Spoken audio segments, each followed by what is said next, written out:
Hello बच्चों, आइए देखते हैं प्रश्न। कह रहा है कि तीन संख्याएं समांतर श्रेणी में है जिनका योग 12 है तथा उनके तृतीय घातों का योग 288 है। संख्याएं ज्ञात कीजिए। हमें संख्या बताना है कि क्या होगा। तो सबसे पहले तो हम क्या करेंगे, मुख्य अवधारणा लिखेंगे। मुख्य अवधारणा। तो ये क्या होगा इस प्रश्न के लिए। तो हम मान लेते हैं, माना एपी का प्रथम पद, एपी का प्रथम पद ए तथा सार्व अंतर डी है। प्रथम पद ए तथा सार्व अंतर डी है।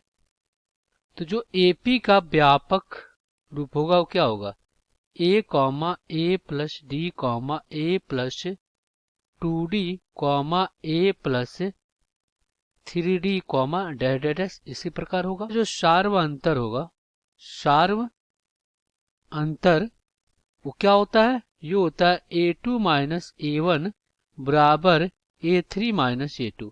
यानी प्रत्येक दूसरे पद में से उसके पहले वाले पद को घटाते हैं तो हमें सार्वंतर मिलता है और प्रत्येक अवस्था में सार्वंतर समान होता है। चलिए यहाँ पे चेक कर लेते हैं। अगर हम क्या करते हैं, a2 माइनस a1 कर रहे हैं तो क्या हो जाएगा, देखिए यहाँ से a प्लस डी और माइनस कितना a बराबर कितना आ गया, d आ गया, ये कट जाएगा। और फिर a3 माइनस a2 कर रहे हैं तो क्या हो जाएगा, ये हो जाएगा a प्लस 2d और माइनस करेंगे तो a माइनस डी। तो देखिए माइनस प्लस से कट गया, 2d में से d गया, d बचा। देखिए प्रत्येक अवस्था में सर्वांतर समान आ रहा है। तो अगर इस प्रकार से है तभी हम कहेंगे कि समांतर श्रेणी में, अन्यथा नहीं है। तो चलिए दिए गए प्रश्नों को हल कर लेते हैं। तो हम मान लेते हैं, माना माना तीन संख्याएं, माना तीन संख्याएं जो कि एपी में है।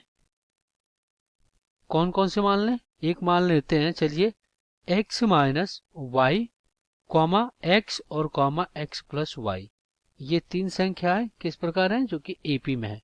देखिए इसको अगर हम क्या करते हैं, दो संख्याओं का योग करते हैं तो और इनका योग करेंगे तो सर्वांतर समान आएगा। तो चलिए यहाँ पे कह रहा है प्रश्न में कि इन तीनों का योग कितना है, 12 है। तो योग कर लेते हैं x plus y plus x और ये हो जाएगा x माइनस वाई और बराबर में 12। तो ये माइनस प्लस से कट गया, ये हो जाएगा 3x बराबर में 12। तो यहाँ पे 3 चौको 12। तो यहाँ से जो x का मान आएगा वो कितना आ गया, 4 आ गया। ये x का मान आ गया। अब हमें कह रहा है कि प्रश्न में कि इन तीनों के तृतीय घातों का योग कितना है, 288। तो यहाँ पे x माइनस वाई इसका तृतीय घात प्लस x का तृतीय घात और प्लस में x प्लस वाई का तृतीय घात का योग कितना है, 288 है।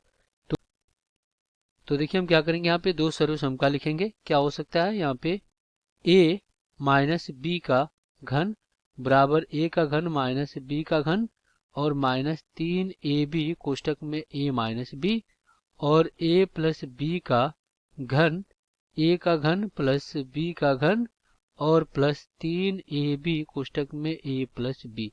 तो ये क्या हो जाएगा, x का घन माइनस वाई का घन और फिर क्या हो जाएगा, ये हो जाएगा माइनस 3xy और कोष्टक में क्या हो जाएगा, x माइनस वाई और प्लस ये x का घन रहेगा और प्लस में x का घन प्लस y का घन और प्लस में 3xy कोष्टक में x प्लस वाई और बराबर में कितना, 288। तो यहाँ से आपका क्या हो जाएगा, देखिए ये क्या है आपका, प्लस माइनस से कट गया। तो अब क्या हो जाएगा, ये हो जाएगा 3x का घन, देखिए x का घन x का घन x का घन और माइनस 3x का वर्ग गुणे y और प्लस 3xy का वर्ग। ये यहाँ पे प्लस रहेगा गुणा होकर और फिर यहाँ पे अब क्या आ जाएगा, ये आ जाएगा प्लस 3x का वर्ग गुणे में y और फिर प्लस 3x गुणे y का वर्ग बराबर में 288। ये होगा। अब 3x का वर्ग गुणे y और 3x का वर्ग गुणे y कट गया। यहाँ से कितना आ गया, ये आ गया आपका 3x का घन प्लस यहाँ पे क्या हो जाएगा 6x y का वर्ग और बराबर में 288। x का मान हमें कितना मिला था, 4 मिला था। तो चलिए यहाँ पे रख देते हैं 3 गुणे में 4 का घन और प्लस 6 गुणे में 4 और गुणे में y का वर्ग और बराबर में 288। तो यहाँ से देखिए 4 चौको 16, 16 चौको 64, 64 यहाँ कितना हो जाएगा, देखिए यहाँ पे 3 गुणे में 64 और प्लस यहाँ पे 6 चौको 24, तो हो गया 24 और गुणे में y का वर्ग और बराबर में कितना हो जाएगा, ये हो जाएगा 288।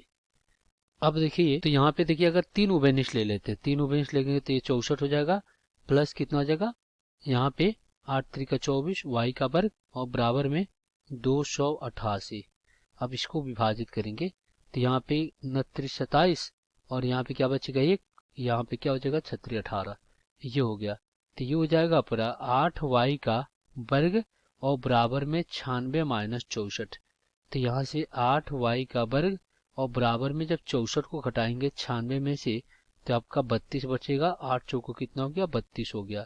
तो y कितना आ जाएगा, ये आ जाएगा वर्गमूल में 2 का वर्ग, तो y का मान आ गया प्लस माइनस 2।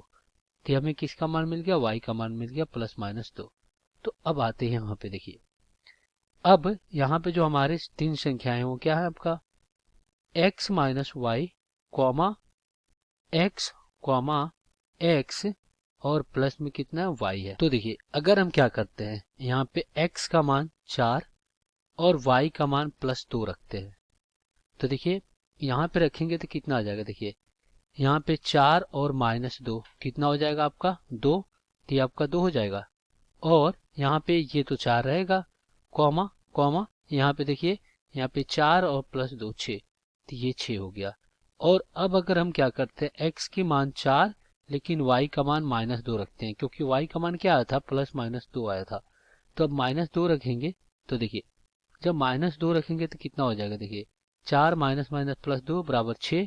तो अब यहाँ पे क्या आ गया, ये 6 आ गया और ये तो 4 रहेगा और यहाँ पे क्या हो जाएगा 4 और माइनस 2, ये कितना हो जाएगा, ये हो जाएगा आपका 2। तो अब यहाँ पे अब कितना आ गया 2 आ गया। तो इस प्रकार जो हमारे संख्याएं होंगे वो ये होंगे, ये वाले होंगे संख्याएं जो हमें प्राप्त हुई है 3 संख्याएं, वो ये हो जाएंगे, एक तो ये हो जाएगा और एक ये हो जाएगा। तो यही आपका उत्तर हो जाएगा। आशा करते हैं बच्चों ये प्रश्न आपको समझ में आया होगा। धन्यवाद।